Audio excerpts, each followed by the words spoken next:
Greetings and welcome back to another episode of the Daily Run, and today we're playing as Eve. This has to be one of the worst performances I've had in a daily for quite a long time, and maybe even ever when you think about it. Probably my earlier dailies were just worse because obviously we didn't know what we were doing, but with the amount of knowledge I feel like I have at this point, I feel like this one was definitely a huge blunder, and I'm not sure whether that was a fluke, maybe I just got unlucky, maybe I just had a bad day, or maybe there's something else going on entirely, but I would like to guide you through the thought process, maybe look back on some of the decisions I made and hopefully learn something from it, because I don't want a daily like this ever again. Because when you go in the Reddit threads, you see people saying, oh, this was such a great daily, I had an amazing time, you got so strong so early on, you had all the breaking opportunities, and while I saw those, I didn't take them for whatever reason, and maybe I would like to reflect on that playstyle and maybe see if that's a good idea of approaching the game or not. So, first of all, getting hit against the Hunt was a huge mistake. That's just, let's put it out there. It didn't come to punish me too much. I mean, it did take my black heart away,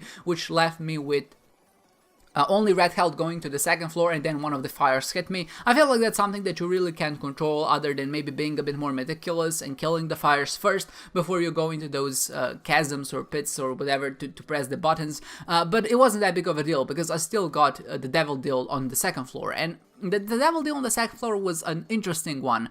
It did provide me with some not so offensive punch, but it did provide me with a lot of utility, and I felt like it was the right way to go because of the trinket I've just gotten, which is the filigree feather, I think it's called. And what the filigree feather, I believe what it does is, not what I believe, what it does is instead of angels dropping the key fragments, they're gonna drop you an item instead, and obviously that's very useful if you're trying to go for an angel deal run. And because I got duality first, I felt like that was gonna be the perfect item if I actually want to make this trinket work. And if you looked at it, there was also goat head, and I don't know if I should have picked it up or not. What Goat Head does, obviously, just makes it that there's a 100% chance of devil deals of appearing. But if you have duality, I'm not sure if that means that you're just gonna have a 100% chance of both the devil deals and the angel deals appearing, or if it's just gonna be the devil deals. I wasn't sure, so I decided not to pick it up. But in retrospect, I definitely should have, because Goat Head is just an amazing item in of itself. If it did allow me to get to angel deals, even better. But even if it didn't, then it would allow me to go to the devil deals and maybe get good items that way. So looking back on it, that was definitely a mistake for not picking it up in the first place, just because of how good the goat head item is. And for me to consider, or at least looking back at it, I feel like it was a really huge mistake not to pick it up on the second floor, just because of all the implications that that item actually has. So that was probably the first decision that I've made, and I made it basically because of not knowing, or because I was lacking knowledge. I still haven't tested it. If it actually works as I expected it would work. I will do it after I record this video, and maybe I'll post the results in the comments or maybe in the description or whatever, just to let you know for the future, because I'm really intrigued if duality and the Goat Head work in the way you would expect them, or if they synergize, I guess. That's what I'm trying to call this. Later on, you see that when we kind of continued the run, we got a lot of other great items as well. We got Sack Head, Sack Boy, and Humbling Bundle. Both of amazing items would just allow you to break the game a bit easier. You get a ton of cards, you can use the cards to go to the secret rooms, play them, maybe get some breaking items that way. And of course, the ultimate goal here is either to find a blank card, so we can use the Yara rune that we currently have now, which shouldn't be too hard in retrospect, just because of all these opportunities that I have the active item which produces cards, so getting something like a judgment card shouldn't be too difficult. The only really difficult part here would be getting something like a Percho rune, because runes aren't that likely to come out of sacks in the first place, and even if they are, the odds of it being a Percho rune is not that high. But as we feel like it's a possible opportunity to actually go for. But a much more sure way of going about this, I feel, would be to just buy a restock when I had the chance to actually buy it, and just keep buying stuff until I eventually get the blank card or maybe any other breaking items in the shop. Now, I know what you might say, but how are you gonna basically guarantee that you're gonna get enough money to buy the blank card or whichever item you want to buy from the shop? But that essentially just comes from us being the character that we are. We are a character with red health, which means we can take advantage of the temperance cards, we can take advantage of the 2 of diamonds cards that we get just naturally, but we also have the humbling bundle, and that just gives us double the money that we would normally get. So with restock, what you can do if you just have a temperance card or maybe even an ivy bag, you can use the hearts that are on the ground or in the shop, because you have restock, they keep restocking, so you pay 3 cents for a heart, but you play your Ivy back and you're gonna get 3 cents on average back, if not more. So if you just get another item which it just gives you money, so something like Piggy Bank, Swallowed Penny or whatever, you're gonna be left in the net positive, and that is an infinite item combo. And later on, if you're worried about item melt, you can just click all of those items away. This is a strategy that I really never have went for, just because it's so out there and it really does require a lot of breaking and a lot of things to go just right. And I'm not saying it's impossible to do, because people do it all the time, but it's just a very time investing opportunity, and for you to do it, you really need to dedicate like an hour or two just to guarantee that those items show up in the first place. So I tend not to do it, but in this particular case, if I'm talking about how I can improve my daily, buying restock would definitely be the first one. And as soon as I saw, I could have just bought it, and if I felt like my run was strong enough, then I wouldn't resort to breaking, because I don't really like doing that. But seeing that how weak this run was, I definitely feel like I should have bought restock first, and then went to the shop and just start actually buying or trying to break the game, if not for any other reason, just to get stronger naturally. And I feel like that would have definitely benefited the run. So I guess what I'm trying to say is take the obvious breaking opportunities that would allow you to have a stronger run, and don't be a prissy like I am and ignore them just because you feel like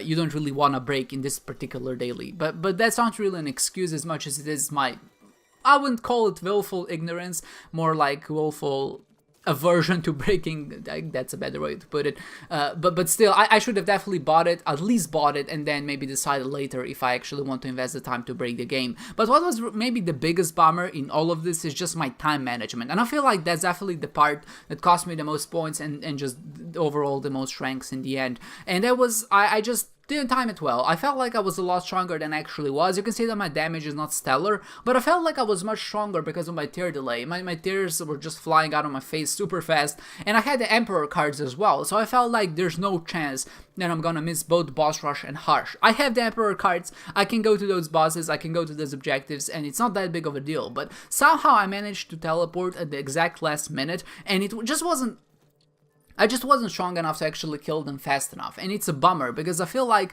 if it wasn't for Red Mom, if it was any different version of Mom, I would have been able to do it, but just because of how Red Mom works, she does stomp down, but then she does have some cooldown period where she just won't do anything, or at least she isn't vulnerable. So I feel like I should have some other version of, or maybe if I got another card, like Devil card alongside it, and maybe that would have helped me get enough DPS to kill her. But I was trying to kind of get in the boss rush, beat boss rush, or at least try to get a good item. And if I felt like there was not gonna be enough time for me to complete it, or maybe if I completed it and wanted to explore the rest of the floor, I had two cards on me. One was the Emperor card, which I used to get to boss rush, or at least to Mom, and the second was the Moon card, which I would have used to get out of boss rush, and I felt like I really can't trade those cards away. So I definitely think that was the right decision to keep those cards, but in retrospect, I definitely should have managed my time better. And the exact same problem appeared when I went to the Womb 2 floor. I had the Emperor card. I did a bit too much exploring on the previous floor.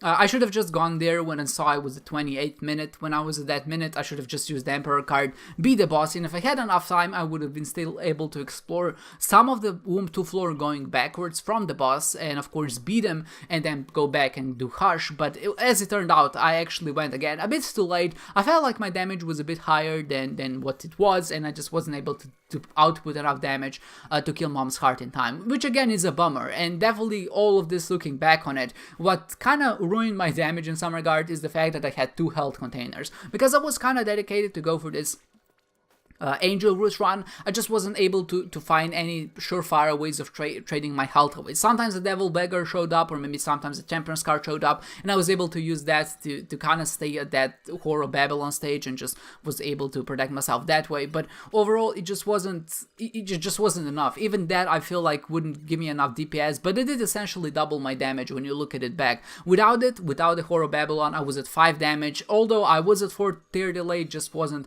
enough to really get there and get the job done, which is a bit of a bummer. The other thing that kind of messed with me is picking up that onion, and that's an item that works pretty well in a lot of situations, I would say, but if your range is bad, if your shot speed is bad, if you don't get any upgrades of that sort, it actually turns out to be a pretty detrimental item, and in this particular case I picked it up because I felt like we were already strong enough. At that point, obviously I had small rock, I had some damage upgrades, but I was also in that stage of just being transformed and having more damage. I felt like I was in a much better spot than I actually was. So I picked it up, I thought this is probably the right decision, but soon I realized that it did actually detract a bit too much from my range, and I was just able to really recover from that. So we're just stuck in a position where I had to get really close to the enemies to deal damage to them, but that led to me taking a lot of damage, and overall it was just a bit of a mess. And looking back on the run, I definitely made a lot of mistakes, a lot of questionable errors, which I feel like could have been avoided.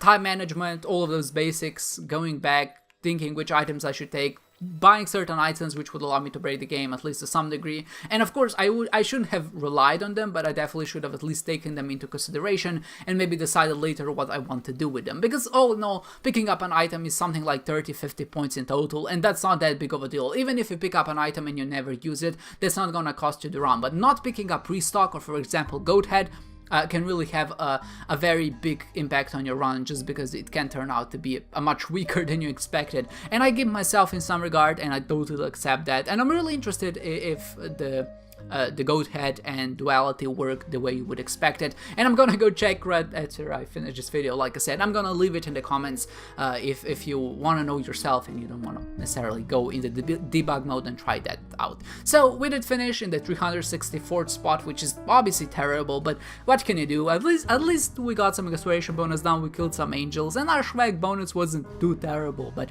I'm just kind of trying to look at the positives here, and there really aren't many. So with that said, I hope you enjoyed my introspective of how the run went. I hope you had at least a bit more enjoyable experience than I did, and overall, of course, I just wish that you had a good time, and if you did that, then I think we've reached our goal. I hope you enjoyed this one, guys, and I hope to see you next time.